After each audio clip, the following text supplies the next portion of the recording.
Hey, my Padawans, what's going on? Here we are with the Tron Ares movie review officially. And I'm sorry it took so long to do this review. I just had to prepare. It was a lot to take in. The movie was released October 10th, so it's been a while. And I did say I was going to do a review, but I don't know what happened. But here I am. I'm going to talk about Tron Ares. Uh, Tron Ares is Tron 3. It's a sequel to Tron Legacy. Uh, it's an hour and 59 minutes. It's a Disney film. I got to look up the director because I forget his name. But, Joe Chin Roning. That's why I forget it because it's sort of a weird name. Joe Chin. Okay. He's the director, and I got to say he did a wonderful job. Perfect, bro. Loved it. So I'm going to sort of break this down. Different areas of the film, different facets. There is going to be spoilers in here. So I got to warn you, there is going to be spoilers. The movie stars, as you know, Jared Leto, Jeff Bridges, Greta Lee, big part in the movie, Evan Peters, and Jodie Turner, and other cast. It's a good cast. I was surprised that Kevin Flynn, Jeff Bridges was going to return because in Legacy he imploded himself, and that grid was, it just disappeared. It just sort of like the Big Bang. It just, imploded and exploded, and that was the end of Kevin Flynn. Uh,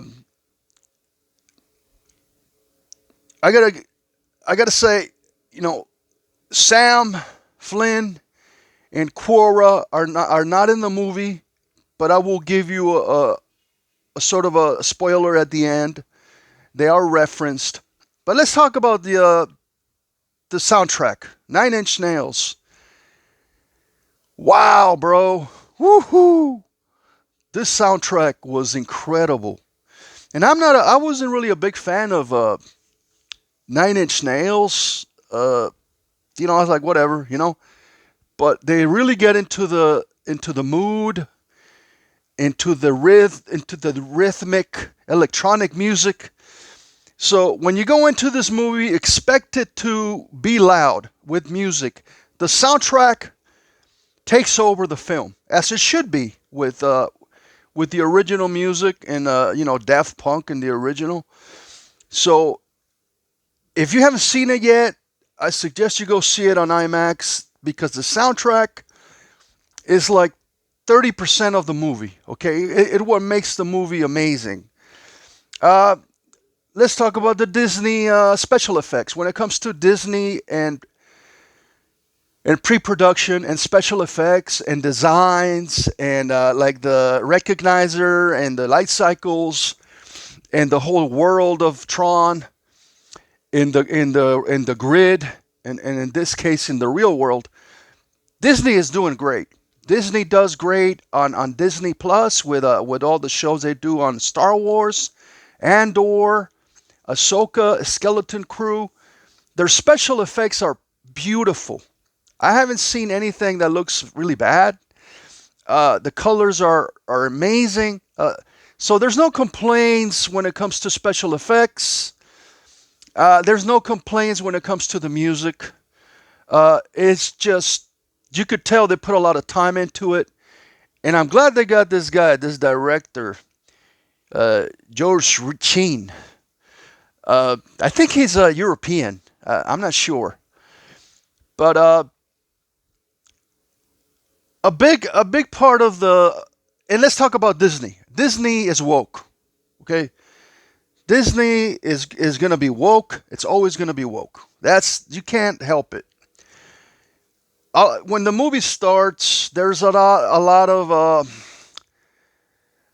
of Greta Lee, scenes. She's the CEO of I think it's Encom, and she plays a big part in uh, the first 30 minutes of the movie. She goes out. She's looking out for the code. She so I understand that they wanted to have an Asian woman in the movie.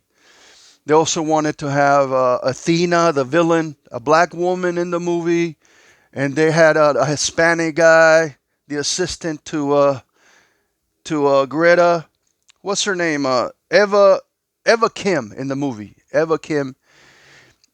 So they did check all the lists. Okay, let's have a black guy, let's have a black woman, let's have a Hispanic guy, an Asian woman, and I'm not gonna blame Disney for that because I know that they want to make money. Okay, this is also about making money, and you want to have a market in Asia, and Asians are big into Tron. They're big into technology, robotics, lights. Anything that looks futuristic.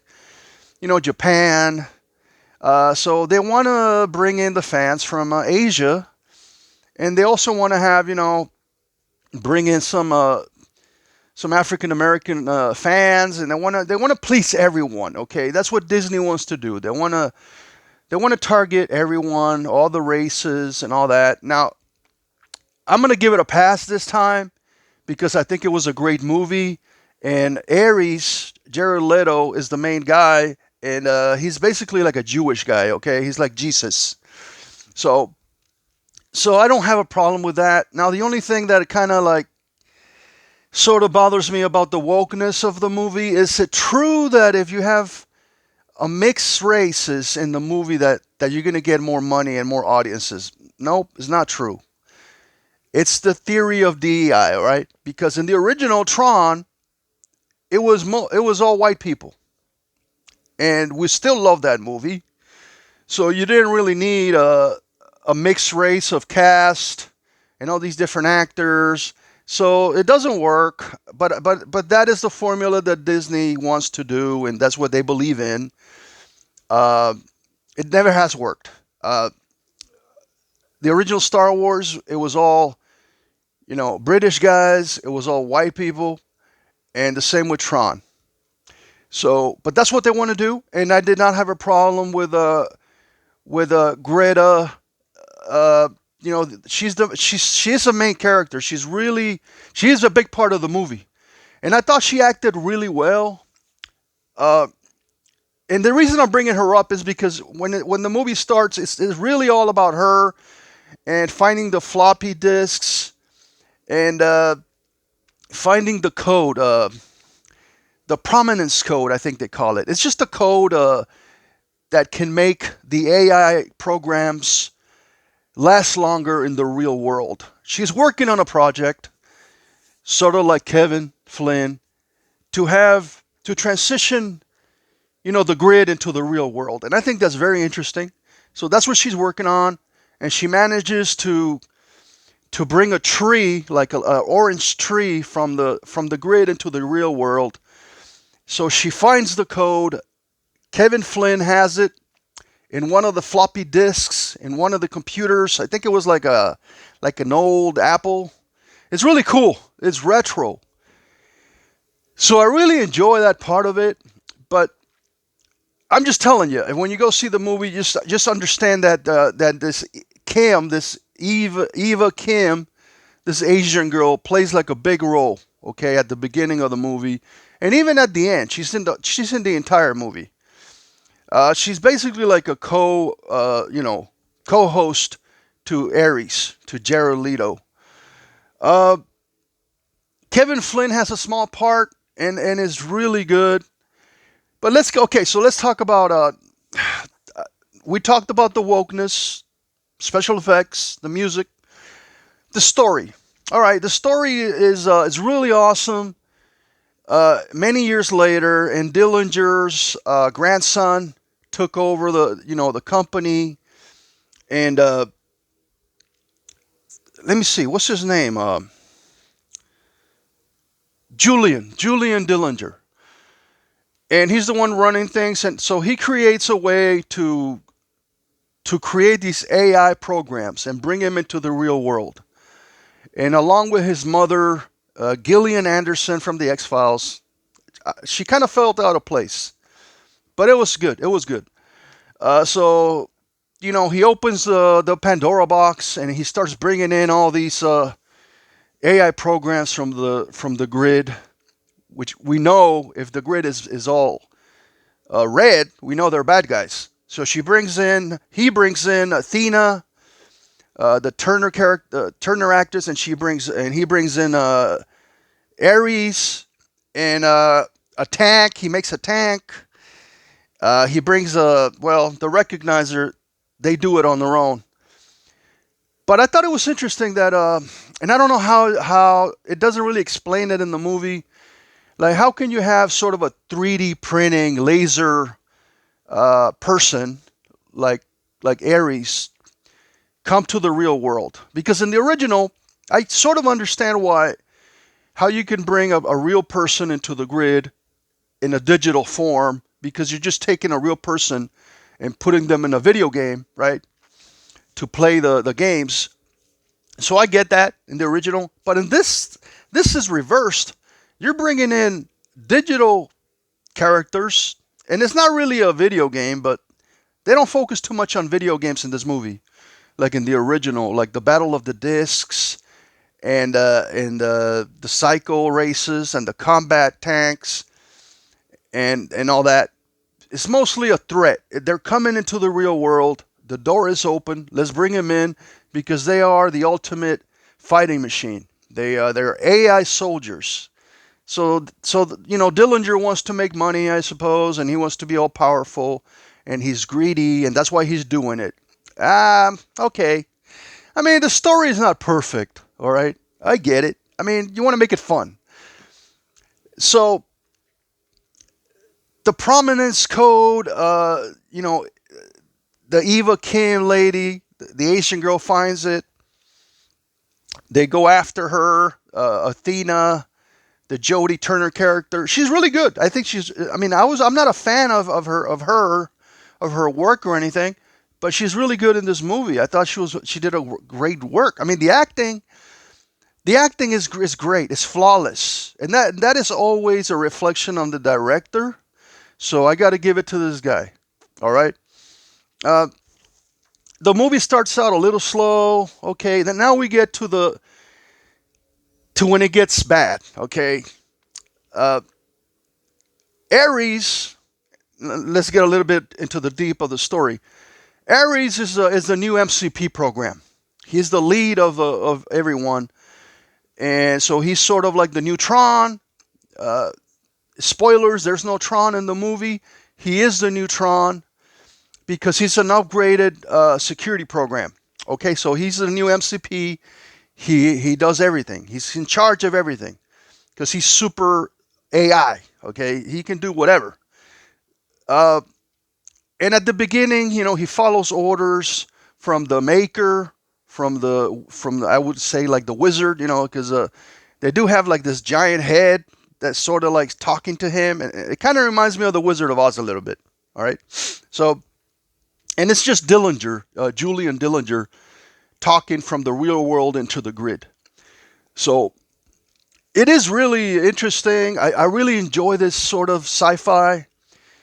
But it is strange. It is really strange. I don't know how it works. I understand how 3D printing works because it's plastic. But in the movie, they kind of make it out like all these lasers and all these layers, and they make Tron. Ares. So is he like real? Does he have like actual blood?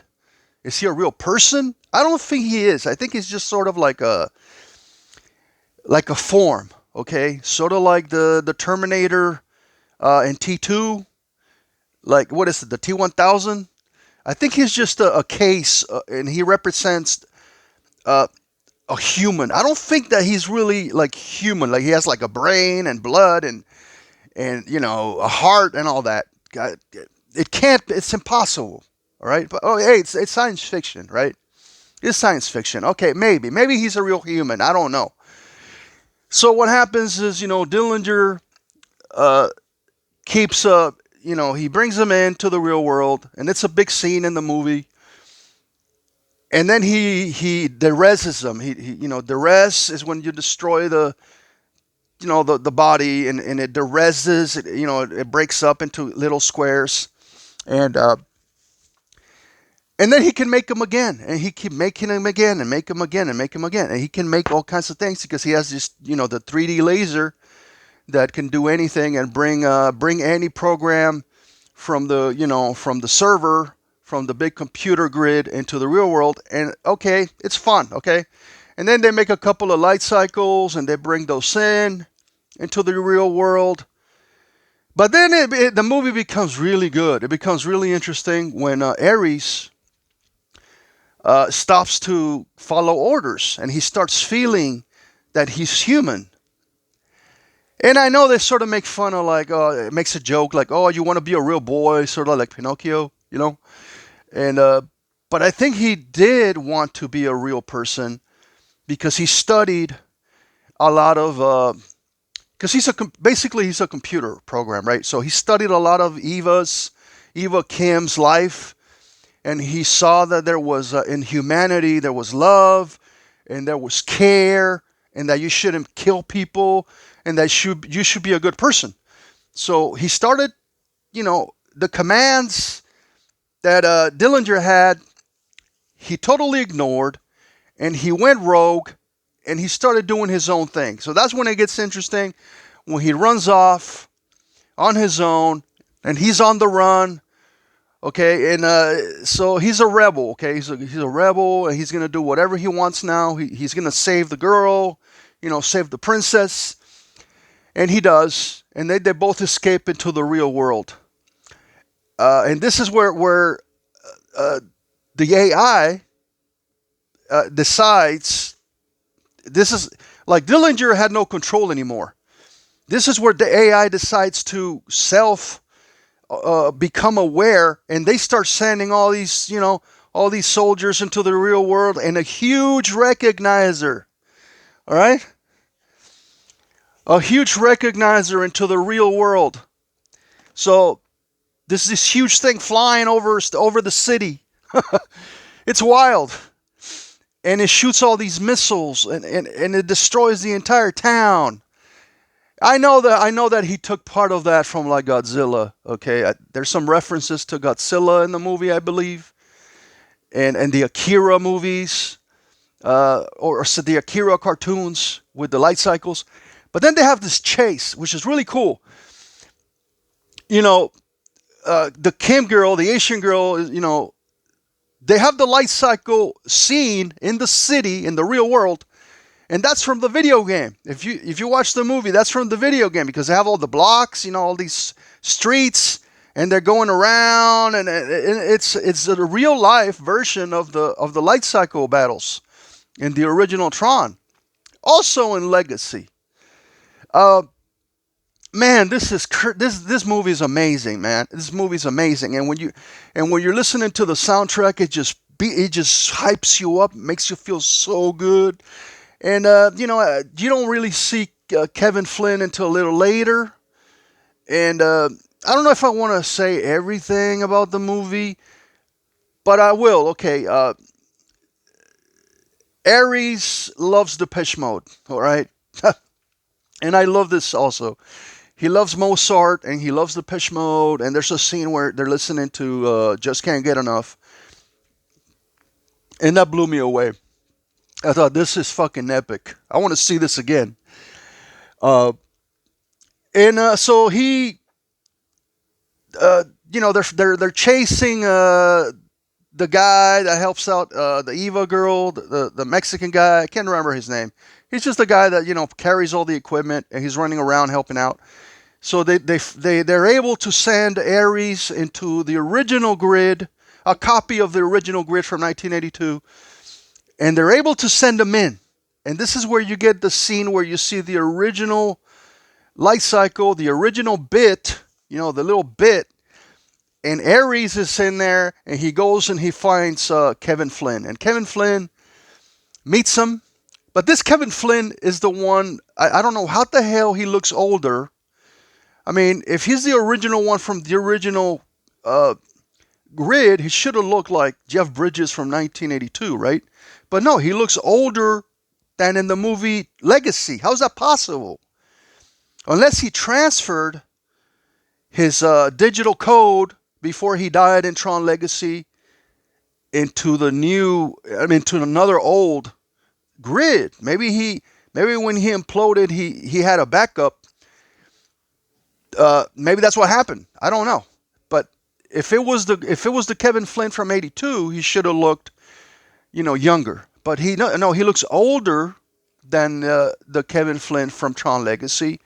So I'm guessing, because I don't watch a lot of reviews, and I haven't gone to message boards. I'm guessing what happened is he backed up himself at the age he was in Legacy, and that's why you see him at that age in the original grid in this movie. So hey, I know it's complicated. It blows my mind. The movie has so many elements, so many surprises, and so many Easter eggs for Tron fans. Because I played the video games, I've seen the TV show, the cartoon show. I'm a fan. But if I was going to do a review on this and talk about every detail, it would probably take me 8 hours. Okay, so I want to keep it down here. Stay with me. I'm just excited about this film. I mean, we waited, 13 years or something? 14 years? It's been a long time. 15 years. I think it was 2010. But the movie is top notch. The quality shows. You can tell it wasn't just like one of these Disney Plus shows on TV, because Disney Plus does a lot of shit, okay? They just make up shit all the time. So you can tell they put the time in this. They prepared for 5 years. They talked about it in the interviews. They're prepared for this. Jared Leto was in the movie. Now, when it comes to Jared Leto, I do not like Jared Leto. I never watch his movies. I don't like his Joker. I don't like any of his movies. I never saw Morbius. I don't care. But I'm sold. I'm sold on Jared Leto being Ares in Tron, because he's a really cool AI program. He's a good introduction into the universe of Tron, along with Sam Flynn and, Tron and everybody else. So he made, this movie. I like that they didn't just want to do a direct sequel and just do the same thing. I like that they went into a different area of reality. Now, the thing that blows me away is how they got from the grid, from the digital world to the real world. The transition, and I think I talked about this in one of my reactions out of the movie theater. The transition was made slowly, logically, and it gave you time to sort of like believe it, like, okay, yeah, this could happen. Again, it's fantasy, okay, but when you're watching the movie, you got to have an imagination. You got to say, okay, this could happen, okay? That's why I like sci-fi, because it makes you think out of the box. It makes you question life, reality, okay? I know The Matrix did that, but when Ares has an awakening, an emotional, spiritual awakening, because this is what the movie's about. This is the heart of the movie. The heart of the movie is that you are a digital program. You're AI. But you wake up. You become self-aware, self-sentient. You are your own person now. You don't have to follow the orders of the mentality of the order of your government, of your organization, of your programming. You totally give up your programming. And so he woke up and he went crazy and he did whatever whatever he could to become a real human. Because the first time he went into the real world, he touched water, and he was amazed by how much he loved the smell of water and water, and he was like, oh my God, this is great. So he had a taste of the real world, and he wanted to come back. He'd rather be human than a program. And I think that's where the movie succeeds. I think that why the movie is so amazing.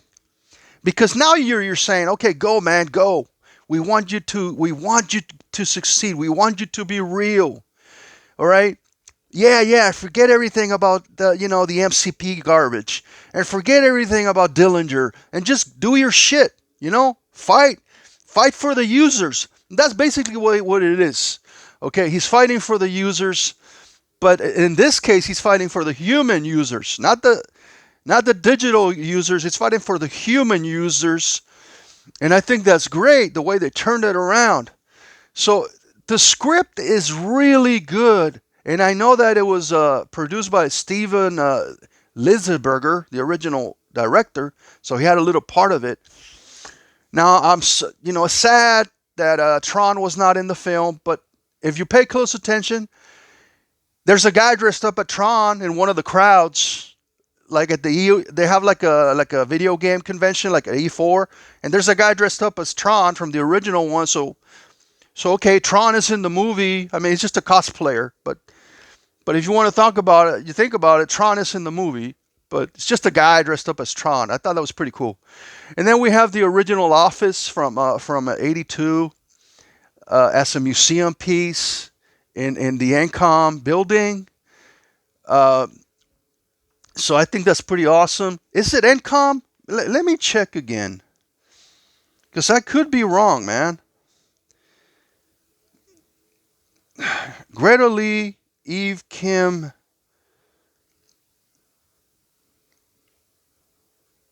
character. Let me just look really quick. Yeah, she's the CEO of NCOM. I was right. Yeah, she's the CEO of NCOM, and in the NCOM building they have a I guess somebody took all the stuff from Flint's office, Flint's arcade, and they all have it in there. And you can see his poster. You can see a Tron poster in the back. And there's a lot of Easter eggs. It's really fun. The movie is really fun. There's a lot of haters. You guys heard about it. There's tons of haters of this movie. They don't want it. They don't want Tron 4. Don't listen to them. Those people. Do not listen to those people. And I know I've been going on for a long time now, but I'm just excited. All right. So on the story, I mean, I can't go through everything in the movie, but I will say that Ares meets Flynn, and Flynn is really happy that one of his creations, because he created everything, right? He programmed everything. So he's happy. He's like God. He's happy that one of his creations, basically Jesus, Kevin Flynn is God, and Ares is Jesus. Well, in the movie, he starts out as the God of War, but he ultimately becomes the son of Kevin Flynn. So he becomes sort of like Jesus, because he comes to Earth, all right, as a human being to change the world. So he is here to change the world. And when they meet, it's really nice, because he said, "Oh, he's playing the dude from the Big Lebowski." He's like, "Yeah, man, it's all about feeling. It's all about emotion. You're feeling it," and that's where he gives him the permanence code. When he gives him the code, that means he can live forever in the real world, not have limited time, because I think they could only be up to 2 minutes or 4 minutes. They could live in the real world up to 2 or 4 minutes. But when he receives that code, he can live forever in the real world. So I think that's pretty epic. I think that's great. And after that, he comes to the real world, and he's here to stay, and he's here to help humanity. and change the world. So he's literally Jesus. But he doesn't come from heaven. He comes from the grid. And then the bad guys represent hell, the devil, very much evil. And then at the end battle scene, you do have a battle scene at the end when he turns, when he gets the disc. Eva Kim throws him the disc. He becomes blue. So this signifies resurrection. This is being born again. So he goes from red to blue, and that scene, oh man, it gave me the chills. And then he starts fighting with the disc, and it's a really cool battle on the street, like on the middle of downtown at night. Kind of reminds me of the battle scene in Superman with Sod. How they're fighting outside with all the buses and stuff. I like battles outside, in the middle of downtown at night, like in RoboCop, stuff like that. It's really, I know it steals a lot from other movies, and it takes from other films. It takes from Star Wars. It takes from Terminator. Okay, it takes from, of course, the original movie, but also a lot of other sci-fi films, like 1984. It takes a lot from 1984. You got to follow your leader. You got to do what your leader says. It also follows the chain of command, kind of like in the Clone Wars. You got to do what the general says. You got to do, your commander. You got to follow the rules. Sort of also like THX 1138 with George Lucas and Avatar. So it does take a lot of that. Basically you're just someone who is programmed mentally, and that's what this movie means. You're programmed to be someone, okay? And you decide at one time in your life not to be that anymore. And I identify with Aries, okay? Because I used to be programmed when I was younger, but I'm not programmed anymore. I'm free. That's what this is about, freedom. You are free to do whatever you want. There is no destiny, okay? There is no programming. There is nothing like that. There is no chips. You are free to do what you want. And this is why the movie is so amazing. It's not it's the music. It's the special effects, and the acting is amazing. But this is not the typical Disney movie. This is above and beyond a Disney movie. And I'm really glad that Disney decided not to include all this woke stuff, women kissing other women and, lesbians and all that. They kept it original to the Tron movie. I like that. The ending is I got really, I think I cried in this movie. We find out that after Ares, is in the real world for a while, for a long time. I don't know. It could be I think it was 2 or 3 years. He goes on his own. He's solo. He's on his own. He's always, and he's sitting somewhere in a coffee shop. I don't know where. I think it was Europe somewhere. And he's taking a look at the pictures of Sam and Cora, and he owns Sam's Ducati motorcycle. So that tells you that he met them, and he knows where they are, and he might go to meet them, and maybe they are living all together. Maybe they are all working together to, I don't know, for something, for Tron 4. But I did like the ending, and I really like that surprise that, they didn't have to be in the movie. You didn't need Sam in the movie. You didn't need Cora in the movie. I mean, I would have liked to see it, but you didn't really need that because this is a whole new story. It's fresh. It's interesting. The way it was done. So I really love the ending, and I really love the references to Depeche Mode, and how it almost seems like he became a spiritual leader by listening to Depeche Mode. So he's telling you that Depeche Mode are a spiritual essence, that Depeche Mode changes people. We are different, all right? We are different sort of people. We are independent. We are free thinkers. we don't go by rules. We never have. We when people want, like here on YouTube, you got a lot of sheep mentality. You got a lot of, do what I say. If you don't do what I say, you're out. Okay, if you don't agree with what we say, Miller, you shouldn't be here. You're out. So this movie, and I like that there wasn't so many characters because a lot of the times movies, a lot of these Marvel movies, I don't watch too many of them, but a lot of these Marvel movies, they have too many characters, and you lose track and you lose concentration, and you know what the hell's happening. But I think in this movie, it's pretty out straight. You have Eva Kim, the Asian CEO, and you got Jared, and you could tell that she liked them. You could tell that they had a chemistry, that she sort of like had a crush on him, that she looked up to him. So I thought there were, I don't, did they kiss? I can't remember if they kissed. I think they did.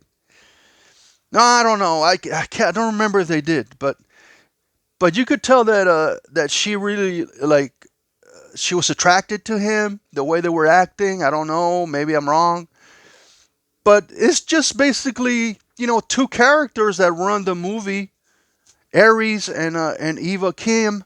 And then you got the side cast. Like Athena was really cool. Athena is the one played by Jodie Turner, the bald black chick. And I thought she was fine. I thought she was great. And again, I'm not a fan of this woke bullshit.